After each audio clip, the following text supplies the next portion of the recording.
যেমন আমার আম্মা যখন দুনিয়া থেকে বিদায় নিয়েছেন, আমি সামনে ছিলাম। আপনার জমাদিউল আউয়ালের 23 তারিখ, জমাদিউল আউয়ালের 23 তারিখ, ফেব্রুয়ারির 10 তারিখ, ফেব্রুয়ারির 10 তারিখ আমার সামনে বুগদাদি কোনার দিকে ফিরেছেন। কোন দিকে? কারণ আমাদের দরবারে গাউসে পাককে বেশি কি করা হয়, এটাকে বলা হয় গাউসে পাকের দরবার। কার দরবার বলা হয়? জোরে বলেন না, কার দরবার বলা হয়? আমার স্পষ্ট মনে আছে আমার আম্মা জান গাউসে পাকে বুগদাদি কোনার দিকে ফিরেছেন, ফিরে কয়েকবার কালিমা শরীফ করেছেন। জোরে বলেন কয়েকবার, 2 বার বা 3 বার, স্পষ্ট মনে হয় একাধিকবার, 2 বার বা 3 বার কালিমা শরীফ করেছেন। জোরে বলেন সুবহানাল্লাহ। আল্লাহ বুঝতে পারেন যে দুনিয়া থেকে ওনারা কি করছেন, চলে যাচ্ছেন। সেজন্য কালিমা আল্লাহ কি করেন, কালিমা শরীফ করেন, বিভিন্ন দোয়া দুরূদ করেন।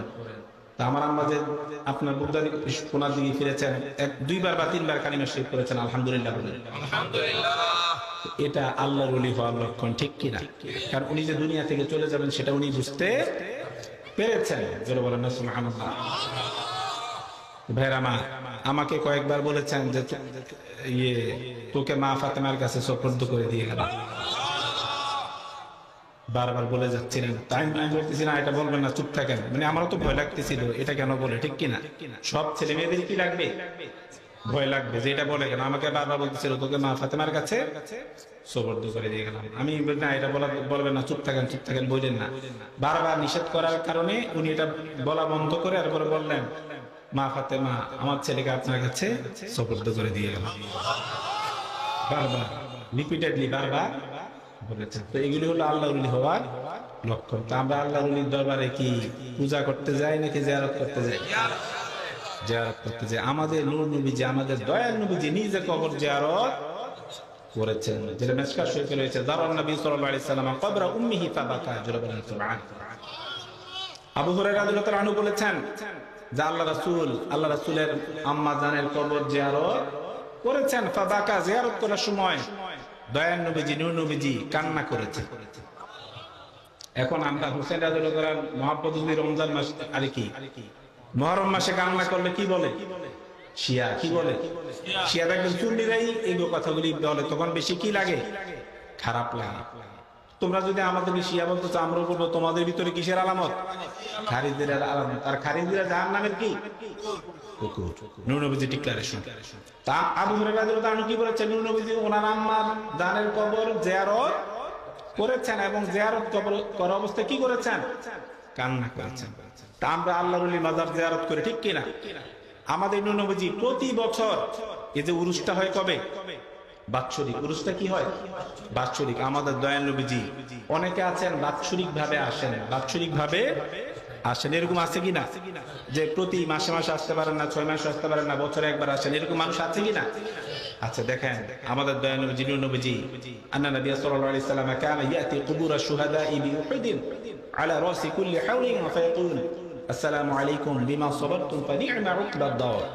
আমাদের নূর নবীজি প্রত্যেক বছর, প্রত্যেক বছর নূর নবীজি উহুদের ময়দানে শহীদদের কবর জিয়ারত করতে যেতেন। কানা ইয়াতি কুবুর আশ-শুহাদা'i বিউহুদিন আলা রাসি কুল্লি হাওলিন ওয়া ফায়াকুল আসসালামু আলাইকুম বিমা সাবারতুম ফানি'মা উকবাদ দার।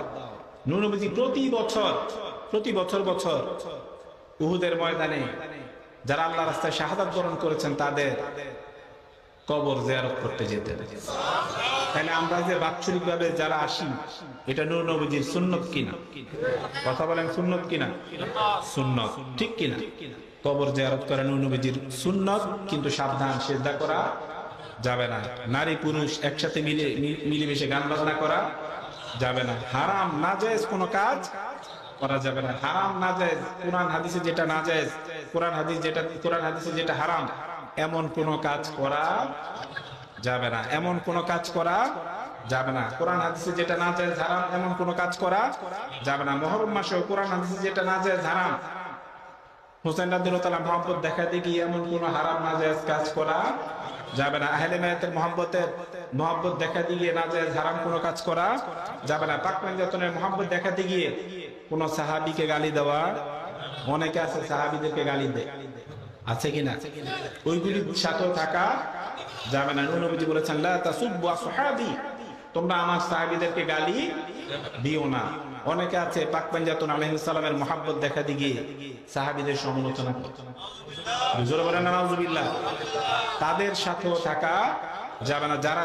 যারা সাহাবীদেরকে গালিগালাজ করে তারা কখনো আহলে সুন্নাত ওয়াল জামাতের অনুসারী হতে পারে না। ভাইরা আমার, আপনারা অনেক কষ্ট করে টাকা পয়সা খরচ তো করেছেনই, অনেক কষ্ট করে আজকের এই মাহফিলে এসেছেন, ঠিক কিনা?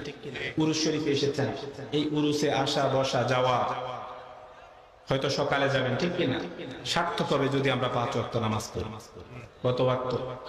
কারণ যারা আল্লাহর ওলি হয়েছেন, নামাজ পড়ে আল্লাহর ওলি হয়েছেন নাকি নামাজ না পড়ে?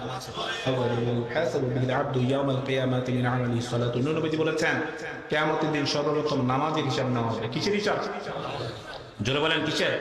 ফামান ইয়ামাল মিসকালা যাররাতিন খায়রান ইয়ারা ওয়া মান ইয়ামাল মিসকালা যাররাতিন শাররান ইয়ারা। প্রত্যেকটা ভালো কাজের হিসাব আল্লাহ পাক নেবেন, প্রত্যেকটা খারাপ কাজের হিসাব আল্লাহ পাক নেবেন। ফাআম্মা মান তাকুলাত মাওয়াজিনু ফাহুয়া ফি ঈশাতিন রাদিয়া ওয়া আম্মা মান খাফফাত মাওয়াজিনু ফাউম্মুহু হাওিয়া ওয়া মা আদরাকা মা হিয়া নারুন। এই যে মিজানের পাল্লায় নেকও দেওয়া হবে, পাপও দেওয়া হবে। যার নেকের পাল্লা ভারী হবে সে কোথায় যাবে? জোরে বলেন, যার নেকের পাল্লা ভারী হবে সে জান্নাতে যাবে, আর যার পাপের পাল্লা ভারী হবে সে জাহান্নামে যাবে। জোরে বলেন নাউজুবিল্লাহ। আমরা নেকের পাল্লা ভারী হোক চাই নাকি পাপের পাল্লা ভারী হোক চাই? নেকের পাল্লা ভারী হতে হলে দুনিয়ার জমিনে বেশি বেশি নেক কাজ করার দরকার আছে কিনা? ফাআম্মাল্লাযীনা আমানু ওয়া আমিলুস সালিহাত, যারা আল্লাহর ওলি হয়েছেন, নেক কাজ করে আল্লাহর ওলি হয়েছেন নাকি নেক কাজ না করে? নেক কাজ করে, ঠিক কিনা? যারা আল্লাহর ওলি হয়েছেন নেক কাজ করে, বেশি বেশি নেক কাজ করে আল্লাহর ওলি হয়েছেন। সেজন্য আমরা বেশি বেশি নেক কাজ করতে চাই কিনা? বেশি বেশি নেক কাজ করতে হবে, ঠিক কিনা? আজকের এই মাহফিল সার্থক হয়ে যাবে যদি আমরা 5 ওয়াক্ত নামাজ পড়ি। আজকের এই মাহফিল সার্থক হয়ে যাবে, কারণ কিয়ামতের দিন ইয়াউমা লা ইয়ানফাউ মালু ওয়ালা বানুন, কিয়ামতের দিন সম্পদ সন্তান কোনো কাজে আসবে না। সেদিন আমলের মাধ্যমে যেতে হবে। আল্লাহ রাসূল তা আছে শাফায়াত, এটা ছাড়া তো কারো পক্ষেই সম্ভব না। এছাড়া আমলেরও কি আছে? জোরে বলেন কি আছে? আমলেরও দরকার আছে। তো আজকের এই উরুসে আমাদের আসা বসা যাওয়া সার্থক হবে যদি আমরা 5 ওয়াক্ত নামাজ পড়ি।